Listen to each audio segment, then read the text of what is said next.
ವರ್ಷ 21 ಹರೆಯದ Alcaraz ವಿಂಬಲ್ಡನ್ಗೆ ಮುತ್ತಿಕ್ಕಿದಾಗ tennis ಲೋಕದಲ್ಲೊಂದು ಕೋಲ್ಮಿಂಚಿನ ಸಂಚಾರವಾಗಿತ್ತು. ಸೋಲಿಸೋದಕ್ಕೆ ಅಸಾಧ್ಯ ಎಂಬಂತಿದ್ದ ಜೋಕೋವಿಕ್ಗೆ ಸೋಲಿನ ಕಹಿ ತಿನ್ನಿಸಿ ಅಲ್ಕರಾಜ್ ಗೆದ್ದಿದ್ರು. ಆದ್ರೆ ಈ ಗೆಲುವಿನ ಸಿಹಿಯ ಬೆನ್ನಲ್ಲೇ ಮತ್ತೊಬ್ಬ ಟೆನ್ನಿಸ್ ಯುವ ಸೂಪರ್ ಸ್ಟಾರ್ ಮತ್ತೊಂದು ಸಾಧನೆ ಮಾಡಿದ್ದಾರೆ. ಟೆನ್ನಿಸ್ ಲೋಕವನ್ನ ಆಳಲು ಬಂದಿರುವ ಹೊಸ ದೊರೆ ಎಂಬಂತೆ ಅಲ್ಕರಾಜ್ ಮತ್ತೊಂದು ಗೆಲುವಿನ ನಗೆ ಬೀರಿದ್ದಾರೆ. ಎರಡನೇ ಬಾರಿಗೆ ವಿಂಬಲ್ಡನ್ ಗೆದ್ದಿರುವ 21 ವರ್ಷದ ಅಲ್ಕರಾಜ್ ಫ್ರೆಂಚ್ ಓಪನ್ ನಂತರ ವಿಂಬಲ್ಡನ್ ನಲ್ಲೂ ಗೆಲ್ಲುವ ಮೂಲಕ ತಾನು ಎಲ್ಲಾ ಬಗೆಯ ಕ್ರೀಡಾಂಗಣದಲ್ಲೂ ಆಡಬಲ್ಲ ಆಟಗಾರ ಎಂಬುದನ್ನ ಜಗತ್ತಿಗೆ ಸಾರಿದ್ದಾರೆ. ಅಲ್ಕರಾಜ್ ಬಗ್ಗೆ ಇಂಟ್ರೆಸ್ಟಿಂಗ್ ಮಾಹಿತಿಯನ್ನ ಕೊಡ್ತೇನೆ. ನಾನು ಶ್ವೇತಾ. ನೀವು ಸುದ್ದಿಯಾನದ ಸಬ್ಸ್ಕ್ರೈಬರ್ ಆಗೋದಕ್ಕೆ ಮರಿಬೇಡಿ. ಟೆನ್ನಿಸ್ ಲೋಕದ ಸುಲ್ತಾನ ನೋವಾಕ್ ಜೋಕೋವಿಕ್ಗೆ ಈಗ ಹೊಸ ಎದುರಾಳಿ ಸಿಕ್ಕಿದ್ದಾನೆ. ಟೆನ್ನಿಸ್ನಲ್ಲಿ ಹೊಸ ದಾಖಲೆ ಬರೆಯುತ್ತಾ ಸಾಗಿದ್ದ ಜೋಕೋ ಅದೊಂದು ಸಾಧನೆಗಾಗಿ ಕಾಯ್ತಿದ್ರು. ಟೆನ್ನಿಸ್ನಲ್ಲಿ ಇದುವರೆಗೆ 25 ಗ್ರ್ಯಾಂಡ್ ಸ್ಲಾಮ್ ಗೆದ್ದಿರುವ ದಾಖಲೆ ಯಾರ ಬಳಿಯೂ ಇಲ್ಲ. ಅಷ್ಟೇಕೆ ಜೋಕೋ ಗೆದ್ದಷ್ಟು ಗ್ರ್ಯಾಂಡ್ ಸ್ಲಾಮ್ಗಳನ್ನ ಯಾರೂ ಗೆದ್ದಿಲ್ಲ.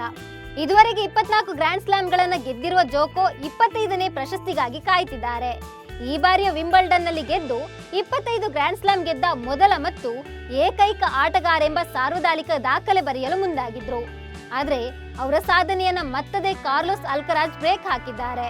21 ವರ್ಷದ ಅಲ್ಕರಾಜ್ 3 ನೇರ ಸೆಟ್ಗಳ ಮೂಲಕ ಜೋಕೋರನ್ನ ಮಣಿಸಿ ಪ್ರಶಸ್ತಿಗೆ ಮುತ್ತಿಕ್ಕಿದ್ದಾರೆ. ಈ ಮೂಲಕ ತಾನೇ ಟೆನ್ನಿಸ್ನ ಮುಂದಿನ ಸುಲ್ತಾನ್ ಎಂಬಂತೆ ಮೆರೆದಿದ್ದಾರೆ.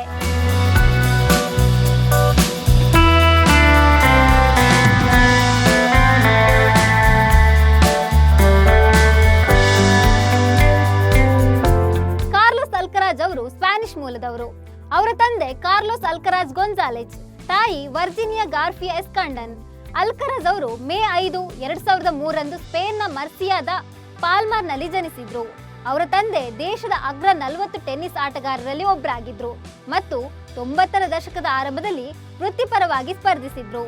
ಗೊನ್ಜಾಲೆಜ್ ಅವರು ಅಲ್ಕರಾಜ್ಗೆ 4 ವರ್ಷವಾಗಿದ್ದಾಗ ಟೆನ್ನಿಸ್ ಲೋಕಕ್ಕೆ ಪರಿಚಯಿಸಿದ್ರು ಮತ್ತು ವಿವಿಧ ಟೆನ್ನಿಸ್ ಕಾರ್ಯಕ್ರಮಗಳಲ್ಲಿ ತಂದೆ ಮಗ ಒಟ್ಟಿಗೆ ಆಟವಾಡಿದ್ರು. ತಂದೆ ನಡೆದು ಬಂದ ಹಾದಿಯಲ್ಲೇ ಮಗ ಕೂಡ ನಡೆದು ಬಂದಿದ್ದಾರೆ. ಹೀಗಾಗಿ ಅಲ್ಕರಾಜ್ 4 ಬಾರಿ ಗ್ರ್ಯಾಂಡ್ ಸ್ಲಾಮ್ ಫೈನಲ್ ನಲ್ಲೂ ಗೆಲ್ಲುವ ಮೂಲಕ ದಿಗ್ಗಜ ಆಟಗಾರ ರೋಜರ್ ಫೆಡರರ್ ಸಾರಿಗೆ ಸೇರ್ಕೊಂಡಿದ್ದಾರೆ. ಫೆಡರರ್ ತಮ್ಮ ಮೊದಲ 7 ಗ್ರ್ಯಾಂಡ್ ಸ್ಲಾಮ್ ಫೈನಲ್ಗಳಲ್ಲಿಯೂ ಗೆದ್ದಿದ್ರು.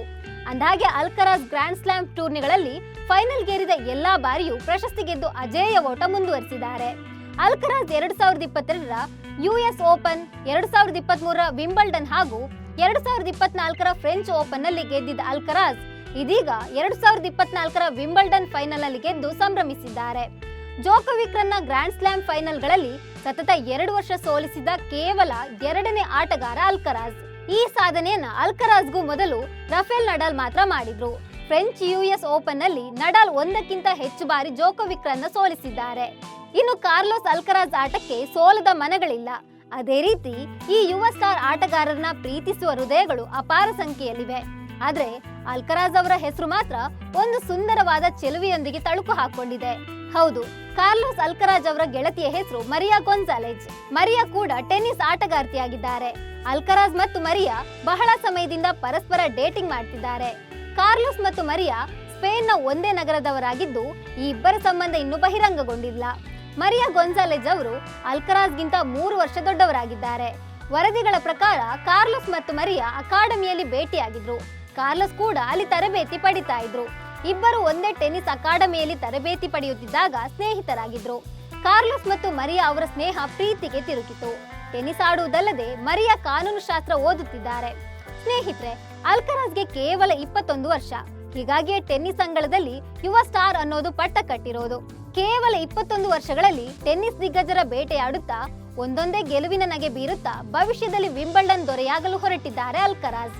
ಜೊತೆಗೆ ಜೋಕೋರಂತಹ ಟೆನ್ನಿಸ್ ದಿಗ್ಗಜರಿಗೆ ಸೋಲಿನ ಕಹಿ ಉಣಿಸಿದ ಪರ್ಯಂತೂ ರೋಚಕ. ನಮಸ್ಕಾರ.